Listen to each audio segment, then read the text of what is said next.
श्रीगंगानगर में पिछले एक सप्ताह से पेटीएम से भुगतान करने को लेकर एक नई तरह की ठगी दर्जनों दुकानदारों के साथ हो चुकी है।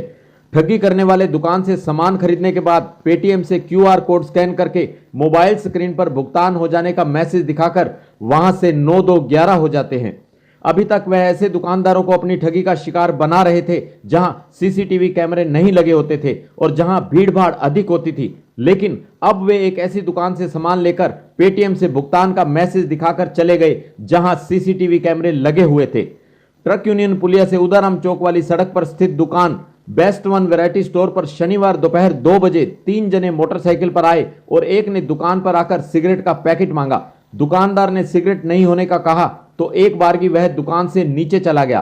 फिर 2 युवक दुकान में वापस आए और एक बाहर मोटरसाइकिल पर बैठा रहा।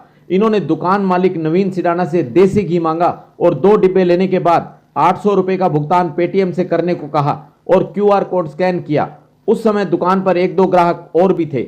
कोड स्कैन करने के बाद उन्होंने दुकान मालिक से नाम कंफर्म भी किया। इसके बाद भुगतान हो जाने का मैसेज दिखाया और तुरंत वहां से निकल गए। घंटों बाद भी भुगतान की गई रकम जब उनके पेटीएम में नहीं आई तो उन्हें शक हुआ, लेकिन उन्होंने और इंतजार किया कि शायद बाद में पेमेंट आ जाए। बाद में रात को उन्हें पता चला कि वे लोग एक और दुकान में भी ऐसे ही सामान लेकर पेटीएम से फर्जी पेमेंट कर गए थे। इसी प्रकार कल दोपहर 12 बजे उधम सिंह चौक के पास स्थित राजेंद्रा प्रोविजन स्टोर पर यही युवक आए और देसी घी के 5 डब्बे लिए। दुकानदार राजेंद्र सिंह से प्राप्त जानकारी के अनुसार उस समय दुकान पर वह और उनके साथ काम करने वाला लड़का था। 2350 रुपए का बिल बना तो उन्होंने पेटीएम से भुगतान की बात की और दुकान पर काम करने वाले लड़के को पेटीएम से भुगतान का मैसेज दिखाकर 5 देसी घी के डब्बों की चपत लगा गए। बाद में नवीन सिडाना ने उन्हें सीसीटीवी कैमरे के फुटेज दिखाए तो उन्होंने इन युवकों को पहचान लिया कि यही उनकी दुकान से घी के 5 डिब्बे लेकर गए थे।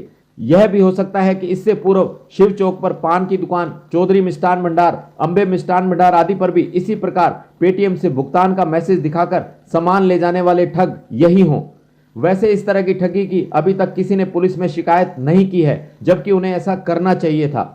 जिला पुलिस अधीक्षक राजन दुष्यंत ने बताया कि ऐसी ठगी का शिकार होने वाले को पुलिस में शिकायत दर्ज करवानी चाहिए और ऐसे भुगतान में जब तक पेमेंट रिसीव्ड का मैसेज ना आए तब तक सामान डिलीवर नहीं करना चाहिए। लबोलुआब यह है कि साइबर क्राइम के ये नए नए तरीके इजाद करने वाले ठगों से दुकानदारों को स्वयं सावधान रहने की आवश्यकता है। पीड़ित को ठगी का शिकार होकर चुपचाप बैठ जाने की बजाय पुलिस में कंप्लेंट करनी चाहिए ताकि ऐसे लोग पकड़े जा सकें और अन्य लोग ठगी का शिकार होने से बच जाएं। ऐसी और खबरों की जानकारी के लिए हमारे चैनल से जुड़े रहिए और इसे सब्सक्राइब करने के बाद बेल आइकन को पुश कीजिए।